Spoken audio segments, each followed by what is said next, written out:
I'm sitting at my desk, sipping my morning coffee from an insulated paper cup when the phone rings. It's summertime, but the weather here in Washington State is cool and dreary. A far cry from the hot Florida summers of my youth, that's for sure. On the plus side, the views are stunning. My office has a large window that looks out over the Puget Sound.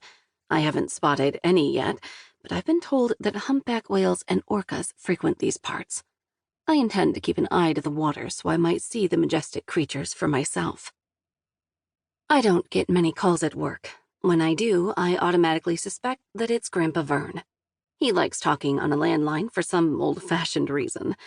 He rarely uses a mobile phone or contacts me on mine. It's one of his countless quirks. The man is in his late 80s now. I suppose by the time you get to that age, you've earned the right to do things the way you want. I turn, straighten my back, and glance out into the row of cubicles in the distance to gauge whether I'll be able to have a personal conversation without being disturbed. No one is moving around out there, so I stand and close my door.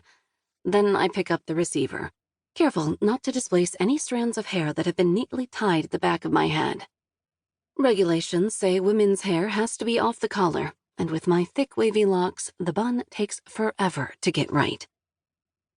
Naval Air Station Whidbey Island, Ensign Callaway speaking, I say as I touch the phone to my ear. Pride buoys me as I announce my post and rank. Margot? His voice is scratchy on the other end of the line, but it's him. Grandpa Vern? I reply, my voice rising. I'm here, he says. It's me, all the way from sunny Hideaway Isle, Florida. How are you, Little M? Little M is a nickname Grandpa has called me for as long as I can remember. I'm not sure why he started, or more importantly, why it lasted beyond my preschool years. I haven't been a little girl for a long time.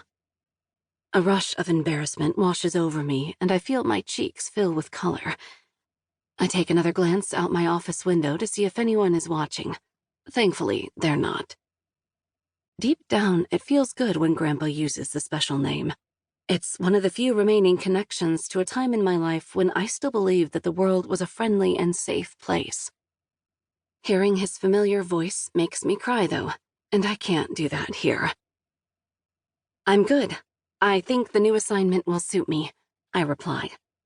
Even though I'm in the Pacific Northwest, being on an island makes it feel a little more like home. Tears sting the edges of my eyes. I hide my head and wipe them away, glad to have chosen waterproof mascara during my last trip to the drugstore makeup aisle. Our girl, the naval officer, he says affectionately.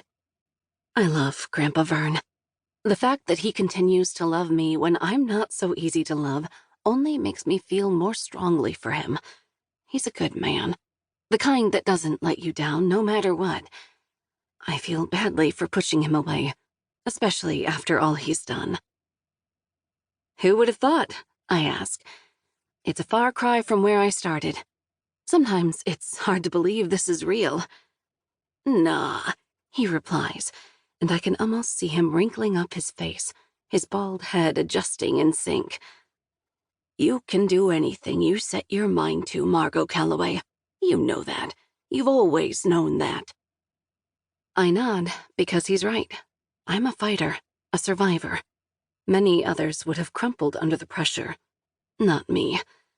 I'm a bona fide naval officer now. I've just been assigned to a squadron after 18 months of flight training in Pensacola. I'm charged with leading a group of enlisted personnel and overseeing the squadron's operations. That includes things like administration, personnel management, and aircraft maintenance. I'm still getting my feet wet, but I'm proud of what I've made of myself. I think Grandpa Vern is proud too, that I graduated from the Naval Academy and have made a career in the military. He's said as much, although I tend to deflect praise instead of letting his words sink in. It's as if I'm still punishing myself for what happened all these years later. Isn't that the way for a hard ass to handle things? Annapolis, Maryland, where the academy is located, was quite a distance from our home on Hideaway Isle in South Florida, yet Grandpa probably would have made the trip north to attend my graduation ceremony,